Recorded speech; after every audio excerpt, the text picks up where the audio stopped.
So this is a meat eater who learns about protein in the plants. Huh? This is a meat eater learning about the dangers of meat. Huh? That can't be. This is a cheese eater who learns about the pain that the dairy industry does to cattle and cows.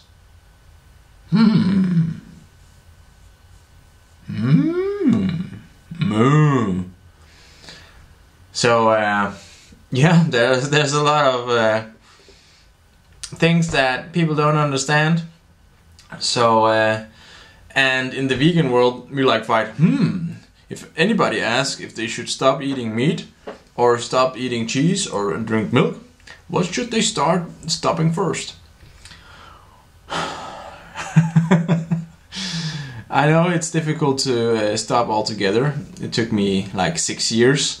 So what I would recommend is just to increase your intake of plant-based foods like rice, potatoes, whole grain bread and whole grain pasta, and try to reduce any animal products as much as possible.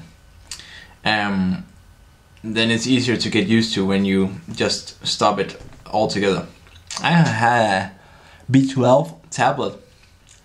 I began to take those after I read the B12 book. No, whatever. Sidestep, but try to increase all the plant-based foods and decrease all animal products, and you'll feel much better. And I think that it's almost as much as important to decrease your table salt intake. There's a lot of sodium in whole plants anyway, and also try not to eat too much fat. Oils, and if I eat oily food, I'll feel bad right away. It's just like, okay, this is not good for me, and that's, yeah. But in the beginning, many people don't feel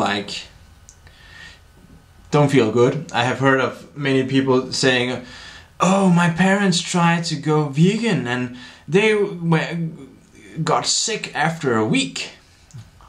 Yeah. Did they eat enough? Most people don't eat enough. That's the main issue. So I can recommend to count your calories and count what you eat, and just to see how little you actually eat. And you will be very surprised. Especially when you go like the 80-10-10, where you go minimum 80% carbohydrates, maximum 10% protein, maximum 10% fat of your energy distribution in your food. So you need to smash in the food if you want to go vegan on the long run, or at least eat, I don't know. For me, it's much easier to eat rice to get enough energy compared to, for example, potatoes, because potatoes are not so energy dense, and also whole grain pasta. It's actually easier to eat if you want that. But if you want to get the full value of eating whole foods, plant-based, eat as much whole foods at the point. You can always progress if you say, okay, I want to start with something, then start easy and do the easy things that you're used to, and then progress after that. And to get back to the initial question, I see that many vegans are transferring to the version where they recommend people not to stop the dairy products, because the animals there are suffering much more than in the meat industry. At least in Denmark, that's probably true.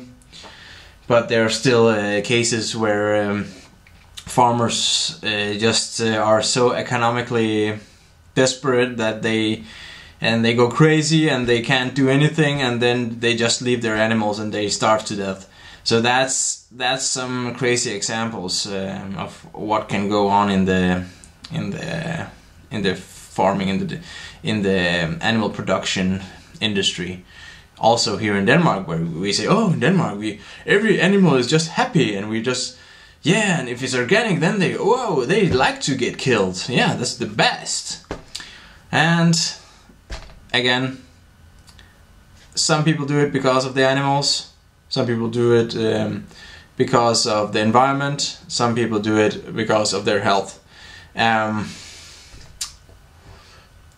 When you start, you will not get, you'll probably have one of them, or maybe a combination. For me it was the health thing, and then the rest comes together, because it's much easier to understand what's going on, or at least think about what's going on.